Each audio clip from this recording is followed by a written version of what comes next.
جلسے میں قرآن کے حوالے سے بات کرتے تھے، قرآن کی آیتوں کے ساتھ میں قرآن کی آیت کو بول کر ملت کو سمجھانے کی کوشش کرتے تھے۔ بہرحال اگر میں بولنا چاہوں تو یہ جلسہ ختم ہو جائے گا، لیکن میں ڈاکٹر قائم خان صاحب کی تاریخ کو بیان نہیں کر سکوں گا۔ لیکن آج آپ کو غور و فکر کرنے کی ضرورت ہے۔ میں یہ سمجھتا ہوں آج جو ڈاکٹر قائم خان صاحب کی یاد کرتے ہیں، ان کو اگر خراج عقیدت دینا چاہتے ہیں تو ان کے کہی ہوئی بات پر عمل کرو۔ اور اس جلسے سے بخوب میں یہاں پر جو تحریک کے پرانے ہمارے ورکرز ہیں جو آج ہمارے درمیان میں نہیں ہیں، میں ان تمام کو بھی خراج عقیدت پیش کرنا چاہوں گا۔ میں جناب ہمارے کارگزار صدر جو گزرے ہیں جناب الحاج سید طاہر صاحب، ان کو بھی خراج عقیدت پیش کرنا چاہوں گا۔ میں ہمارے حال ہی میں انتقال ہوا چاند بھائی صاحب، ان کو بھی خراج عقیدت پیش کرنا چاہوں گا۔ میں سکندر مرزا صاحب جو کئی عرصے سے ہمارے جلسوں کی نظامت کیے، میں ان کو بھی اس جلسے سے خراج عقیدت پیش کرنا چاہوں گا۔ جن لوگوں کے نام میں بھول رہا ہوں، جس نے غازی ملت الحاج محمد عمر اللہ خان صاحب کے ساتھ رہ کر اس تحریک کا کام کیا، ان تمام کو اس جلسے سے خراج عقیدت پیش کرنا چاہتا ہوں۔ اور میں دعا کرتا ہوں کہ اللہ رب العالمین جتنے تحریک کے لیے کام کیے ہیں ان کی قبر کو نور سے بھر دے، ان کے درجات کو بلند کرے، ان کو جنت میں اعلیٰ سے اعلیٰ، اعلیٰ سے اعلیٰ، اعلیٰ سے اعلیٰ مقام عطا کرے، اور ان کو رسول کریم صلی اللہ علیہ وسلم کے ہاتھ سے جام کوثر پینا نصیب کرے۔ یہ ہو گئی ڈاکٹر قائم خان صاحب کے تعلق سے گفتگو۔ اب آگے بڑھتے ہوئے کچھ شہر میں برننگ ایشوز ہے، میں اس کی طرف آپ کو توجہ دلانا چاہوں گا۔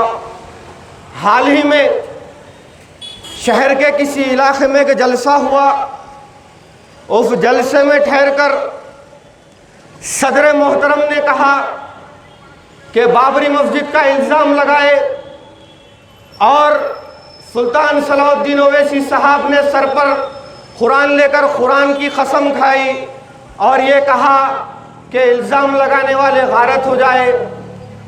تو میں یہ کہنا چاہتا ہوں، آج کل کی نوجوان نسل کو میرا یہی پیغام ہے، جب یہ تاریخ اسلام میں ہوتا رہا، ظالم اپنے گناہ کو چھپانے کے لیے قرآن کا سہارا لے کر، قرآن کی قسم کھا کر کچھ دیر تک مہلت تو پا سکتا ہے، کچھ وقت تک اس کو مہلت تو ملتی ہے، لیکن اللہ رب العالمین آگے چلنے کے بعد اس کو ذلیل و خوار کرتا ہے۔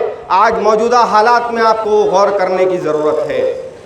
آج بیرسٹر صاحب نے کہا کہ آج ان کی آل اولاد کو دیکھ لو، تو میں یہ کہنا چاہتا ہوں الحمدللہ آج غازی ملت محمد عمر اللہ خان صاحب کی اولاد پورے پڑھے لکھے قابل لوگ ہیں، 2 ڈاکٹر، 1 انجینئر، 1 وکیل، 1 عوام کا نمائندہ۔ الحمدللہ کوئی الزام نہیں ہے، کوئی لینڈ گریبنگ کا کیس نہیں ہے۔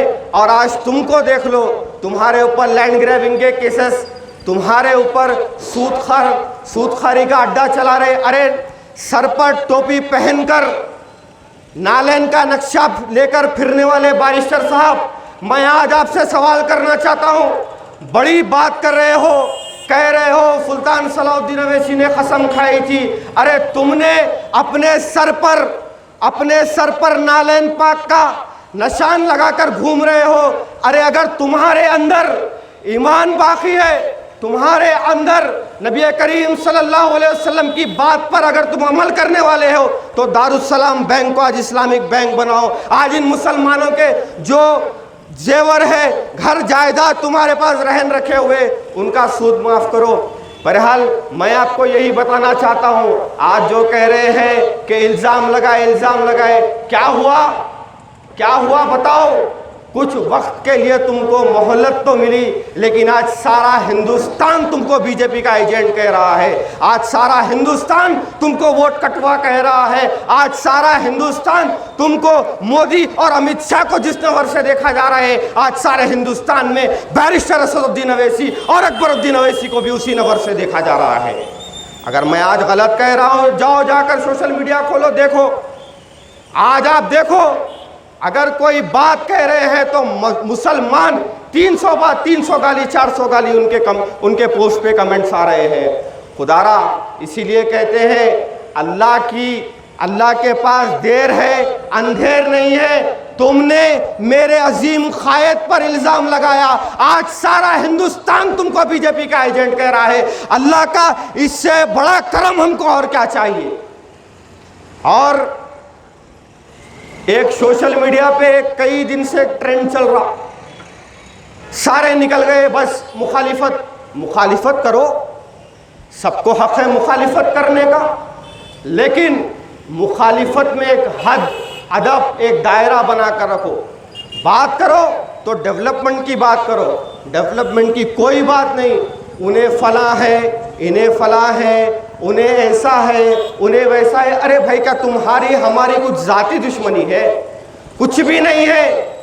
ہماری لڑائی ہے تو ملت مظلومہ کے مقصد کی لڑائی ہے، ملت کے حق کی لڑائی ہے۔ آج اس لیے ہم جد و جہد کر رہے ہیں، لڑ رہے ہیں۔ لیکن یہ پرسنل اٹیکس کرنا، ارے تم بول لو، تم میری آہ کو بول لو، میری جماعت کو بول لو، میرے قائدین کو بول لو، ہم کو فرق پڑنے والا نہیں۔ ہم کام کرتے آئے ہیں، کام کرتے رہیں گے، آخری سانس تک کام کرتے رہیں گے، اس ملت کے لیے کام کرتے رہیں گے، اس ملت کے لیے لڑتے رہیں گے، اس ملت کے لیے اگر کل کو وقت آئے گا تو اپنے سینوں کو پیش کریں گے اور سب سے پہلے جا کر آگے ٹھہریں گے۔ یہ جماعت غازی ملت محمد امان اللہ خان صاحب کی جماعت ہے، یہ کوئی ایرا غیرہ نیٹو گہرے کی جماعت نہیں ہے۔ بہرحال اب مسئلہ ہے آنے والا پارلیمنٹ الیکشن۔ صدر محترم کبھی گلی میں آنے ہچکچاتے تھے، آج ہوٹل کے انوگریشن کرنے آ رہے۔ ارے بھائی، میرے کو ایک بات سمجھ میں نہیں آتی۔ سب سے پہلی چیز، آپ جو ہے، آپ کی عوام کے درمیان میں کچھ عزت باقی نہیں ہے، باخدا کہہ رہا ہوں۔ آپ مسلط ہو کر بیٹھے ہوئے ہیں، مسلط ہو کر بیٹھے ہوئے، آپ کی کچھ عزت نہیں، کچھ بھی عزت نہیں۔ ارے کرسی ہے تمہاری، جنازہ تو نہیں ہے، کچھ کر نہیں سکتے تو اتر کیوں نہیں جاتے؟ اتر جاؤ۔ عوام کے دل میں تمہارے لیے کوئی محبت نہیں ہے۔ اور میں آج اس جلسے میں اس بات کا اعلان کر رہا ہوں، آنے والے دنوں میں دیکھ لو، یہ مجلس اتحاد المسلمین کے نام پر جتنے غنڈہ گردی کر رہے ہیں، ان تمام کو کہنا چاہ رہا ہوں، تمہارے یہ کالے کرتوتوں کے خاتمے کا آغاز ہو چکا ہے۔ انشاءاللہ آنے والے دنوں میں آپ اس بات کی گواہی دیں گے، آج اعلان کر جا رہا ہوں۔ بہرحال یہ ایک مسئلہ ہو گیا، اور ایک خاص طور نوجوان نسل کو میں یہ پیغام دینا چاہ رہا ہوں۔ یاد ہے ڈاکٹر قائم خان صاحب کا جلسہ ہے، تو آپ کی فکر تھی کہ ہمیشہ ملت کے نوجوانوں کو پڑھائی کی طرف راغب کرنا، ایجوکیشن کی بات کرنا۔ آج تقریباً مسلم معاشرہ جو میں دیکھ رہا ہوں، ڈرگس کی لعنت میں ہے۔ سوشل میڈیا، ٹک ٹاک، ریلز، یہ چھوڑو میرے بھائی، یہ چھوڑو، تعلیم حاصل کرو، تعلیم حاصل کرو۔ قوم میں سے ایک بچہ تعلیم حاصل کرو، قابلیت حاصل کرو، ابھر کے آؤ، ملت کے لیڈر بنو، ملت کے قائد بنو اور ملت کا کام کرو۔ یہ تمہاری زندگی کا اصل مقصد ہے۔ یہ ٹک ٹاک پر، فیس بک پر ویڈیوز بنانا، لائکس لینا، یہ تمہاری زندگی کا مقصد نہیں۔ اگر دنیا کو سنوارنا چاہتے ہو، اگر آخرت کو سنوارنا چاہتے ہو تو تعلیم حاصل کرو۔ تعلیم حاصل کرنے کے بعد میں قوم کے لیڈر بنو، قائد بنو، ایم ایل اے بنو، ایم پی بنو، ملت مظلوم کا کام کرو، اور پھر تمہاری دنیا بھی سدھرے گی، تمہاری آخرت بھی سنور جائے گی۔ اسی بات کے ساتھ اپنی گفتگو کو ختم کرتا ہوں۔ میں تمام آپ سے گزارش کرتا ہوں کہ میرے عظیم قائد جناب ڈاکٹر قائم خان صاحب کے لیے دعا کرے کہ اللہ ان کی مغفرت کرے، اللہ ان کی قبر کو نور سے بھر دے۔ وآخر دعوانا الحمدللہ رب العالمین۔